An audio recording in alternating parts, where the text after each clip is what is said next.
Herkese merhaba. Bugün size psikoloji tarihinin belki de en sarsıcı, en çok tartışılan deneylerinden birini anlatacağım. Rosenhan deneyi. Etiketlerin ve algının aslında ne kadar güçlü, hatta tehlikeli olabileceğini hepimize gösteren bir hikaye bu. Düşünün, yıl 1973. Sizin benim gibi tamamen akıl sağlığı yerinde 8 insan ve söyledikleri tek bir yalan. İşte her şey bu kadar basit ama bir o kadar da şok edici bir fikirle başlıyor. Bu 8 kişi akıl hastanelerinin kapısından içeri giriyor ve tek bir amaçları var.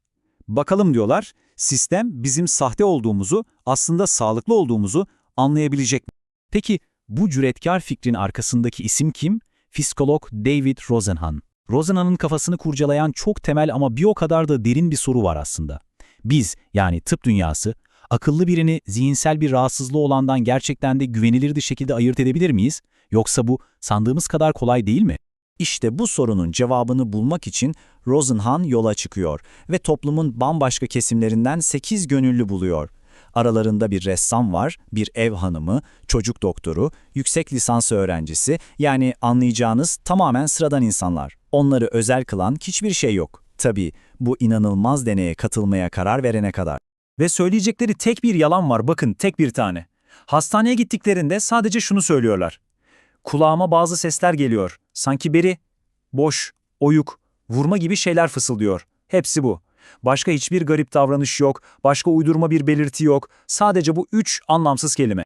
Planın geri kalanı ise çok daha basit. Kural şu, hastaneye kabul edildikleri anda tüm rol yapmayı kesiyorlar. Tamamen normal davranacaklar. Personelle sohbet edecekler, kibar olacaklar ve iyileştim artık taburcu olmak istiyorum diyecekler. Görev bu kadar. Peki, o demir kapılar arkalarından kapandığında ne oldu dersiniz? İşte o an bu 8 sağlıklı insan için her şey değişti. Bir anda kendilerini bambaşka, tuhaf bir gerçekliğin tam ortasında buldular. Sonuçlar gerçekten inanılmaz. Bakın, tamamen normal davranmalarına rağmen istisnasız 8'inin 8'ine de ciddi akıl haftalığı teşhisi konuluyor. 7 kişiye şizofren, 1 kişiye de bipolar bozukluk deniyor. Düşünebiliyor musunuz? Hiç kimse, ama bakın altını çiziyorum, hiç kimse onların aslında sağlıklı olduğunu anlamadı.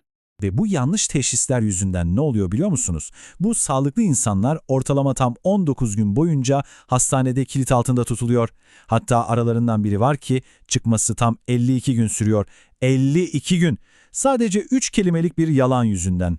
Şimdi geldik işin belki de en ürkütücü kısmına.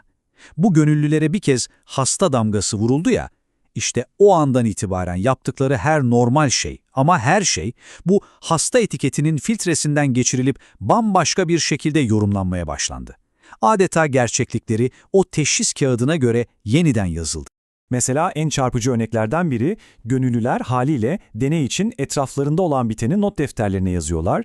Peki hastane personeli bunu raporlarına nasıl geçiriyor dersiniz? Hastanın takıntılı yazma davranışı var diye. Gördünüz mü? Normal bir not alma eylemi bir anda bir hastalık belirtisine dönüştü. Ya da başka bir örnek, hastanede canları sıkılıyor, ne yapsınlar? Koridorlarda volta atıyorlar. Bu da kayıtlara patolojik ilgi arayışı olarak geçiyor. Yani ne yapsalar her hareketleri o baştan konulan teşhisi, o etiketi doğrulamak için bir kanıt olarak kullanılıyor. Ve işte hikayedeki o inanılmaz ironi, doktorların, hemşirelerin, yani uzmanların göremediği gerçeği kim görüyor biliyor musunuz? Hastanedeki diğer, yani gerçek hastalar. Evet, yanlış duymadınız, hatta bazıları bu sahte hastaların yanına gelip fısıltıyla "sen diğerleri gibi değilsin, senin burada ne işin var?" diyor. Düşünsenize, sistemin deli diye etiketlediği insanlar akıllı diye etiketlenenlerden çok daha berrak görüyor gerçeği. Rosenhan bu bulguları yayınladığında psikiyatri dünyasında adeta yer yerinden oynuyor. Bir bomba etkisi yaratıyor. Tabii ki tepkiler çok sert, birçok kurum, birçok doktor bu sonuçları kabul etmiyor, olamaz böyle bir şey diyorlar. Hatta çok prestijli bir hastane var, kendilerine o kadar güveniyorlar ki Rosenhan'a resmen meydan okuyorlar. Diyorlar ki bize de gönder sahte hastalarını, gönder de bakalım biz onları nasıl şıp diye anlıyoruz görsün herkes. Rosenhan bu meydan okumayı kabul ediyor tabii. Sonraki 3 ay boyunca o hastane yeni gelen hastaları didik didik inceliyor ve büyük bir özgüvenle "aha işte bu sahte" dedikleri kişileri belirlemeye başlıyorlar. Birinci ay 12 kişi buluyorlar, ikinci ay bir 19 kişi daha. Liste uzayıp gidiyor. 3 ayın sonunda hastane gururla bir açıklama yapıyor. Tam 41 tane sahte hastayı başarıyla tespit ettik. Sistemlerinin ne kadar harika çalıştığını, yanılmaz olduklarını kanıtladıklarını düşünüyorlar. Ve işte deneyin ikinci, belki de daha büyük olan şok dalgası geliyor. Hazır mısınız?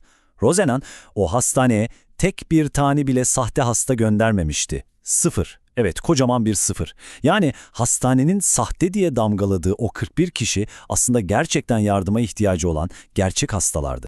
Yani bu iki deney sadece psikiyatri dünyasını sarsmakla kalmadı, aslında hepimizin hayatına dair çok güçlü ve unutulmayacak bir ders verdi. Bu ders neydi? Algının o tehlikeli, o yanıltıcı gücü. Deneyin bize öğrettiği en temel şey Rosenhan, etiketlerin yapışkanlığı diyor. Ne demek bu? Çok basit. Bir insana bir kez bir etiket yapıştırdığınızda, mesela şizofren ya da tembel ya da başarısız dediğinizde o etiket o kişiye yapışıp kalıyor. Ve o andan sonra siz artık o kişiyi değil, sadece o etiketi görmeye başlıyorsunuz. Her davranışını o etiketle yorumluyorsunuz. Bakın şu söz. Deneyin o acı uyarısını ne kadar güzel özetliyor. Algı, gerçeği hastalığın kendisinden daha fazla çarpıtabilir. Yani diyor ki, bazen asıl sorun hastalık değildir.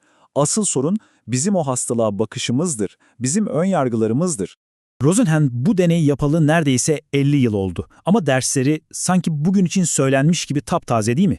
O zaman gelin hep birlikte kendimize soralım. Günlük hayatımızda kendimize ya da başkalarına farkında olmadan yapıştırdığımız etiketler, tembel, başarısız, akıllı, garip, bu etiketler gerçeği görmemize ne kadar engel oluyor? Bu sorunun cevabı sanırım hepimizin içinde bir yerlerde saklı.